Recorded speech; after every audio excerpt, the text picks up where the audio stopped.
দেখছি বাচ্চা থেকে শুরু করে সবার জন্য এই কালাম প্রযোজ্য। এই কালাম যিনি লিখেছেন গুরু মনমোহন সাধু, আমি যতটুকু শুনেছি উনি লেখার কিছুক্ষণ পরেই দুনিয়া থেকে বিদায় নিয়েছেন।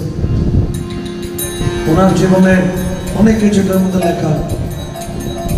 আমাদের রুহ যখন আল্লাহর কাছে ছিল, আল্লাহ প্রশ্ন করেছিল আমরা বলেছিলাম বালা। দুনিয়া আসার পরে সবচেয়ে বেশি আল্লাহকে, কথা মনামত, পীর মুর্শিদকে, আহলে বাইতে রাসূলকে সবচেয়ে বেশি মহব্বত করব, কিন্তু দুনিয়া আসার পর অন্তত টাকার চাইতে বেশি এখনো আপন পীর মুর্শিদকে ভালোবাসতে পারি নাই। সারা জীবন আমাদের চলে যায় কিসের উপর? একটু খেয়াল করবেন।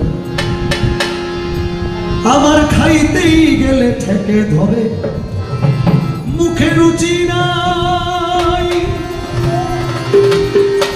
এত ঘি গলনি দুগ্ধ চিনি কি করিব ভাই। তামাক খাইতে কাশ উঠে আমার 12 মাস, তামাক খাইতে কাশ উঠে আমার 12 মাস। এই বুঝি সর্বনাশ হইল রে, আমার স্বাধীনা মিটিল, আশা না পুরাইল, সকলি ফুরাইল।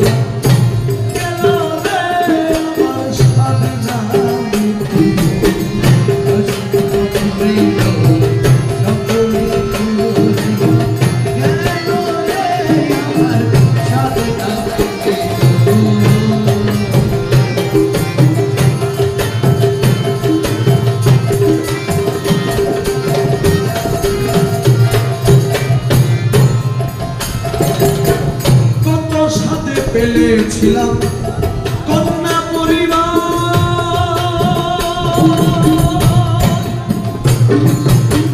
ভেবেছি বিপদে আপদে দেওয়া হইবে আমার।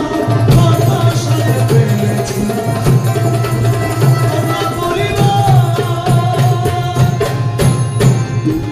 ভেবেছি বিপদে আপদে দেওয়া হইবে আমার। সেই অভাবী করে রাগারাগি, এখন সেই অভাবী করে রাগারাগি, এখন সেই অভাবী করে রাগারাগি। আমি যেন ভূতে ধরা রোগী হইলে আমার সাথে আশা না সকলে ঘুরাইয়া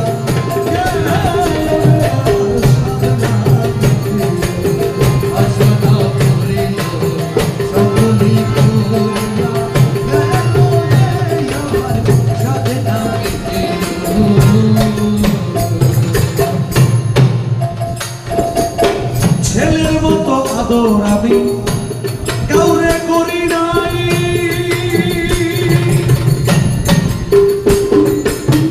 নিজে না খাইয়া আমার ছেলেরে খাওয়াই, ছেলের মতো আমি কাউরে করি নাই। নিজে না খাইয়া আমার ছেলেরে খাওয়াই, এখন ছেলে বলে ও বুড়া, বুড়াই নষ্টের বুড়া, ছেলে বলে ও বুড়া, বুড়াই নষ্টের বুড়া, ছেলে বলে ও বুড়া, বুড়াই নষ্টের বুড়া। জেনে শুনে হার বুড়া করেছি রে আমার সাথে না মিলে, আশা না পুরাইল, সকলে ঘুরাইল গেল রে আমার সাথে না মিলে, আশা না পুরাইল, সকলে ঘুরাইল গেল রে আমার সাথে না মিলে।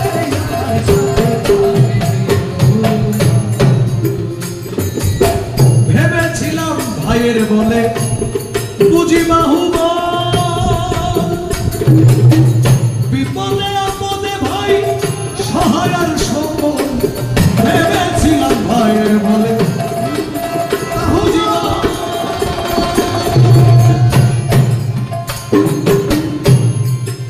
ভাই থাকলে আমার কিছু লাগে না, আমরা 11 ভাই, 12 ভাই।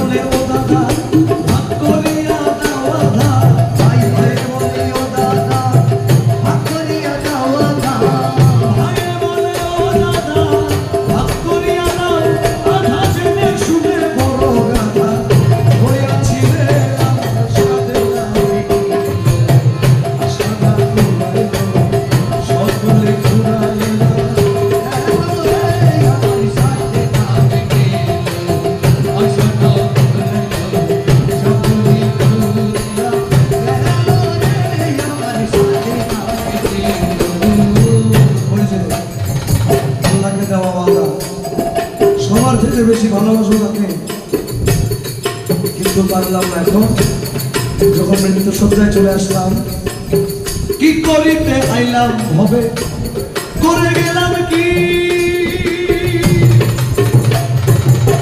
ওই সব কথা মনে হইলে নীরবে কাঁদি, কি করিতে আইলাম হবে, করে গেলাম কি? ওই সব কথা মনে হইলে নীরবে কাঁদি। এখন যা হবার তাই হলো, মনমোহন কয় বলো, যা হবার তাই হলো, মনমোহন কয় বলো, যা হবার তাই হলো, মনমোহন কয় বলো।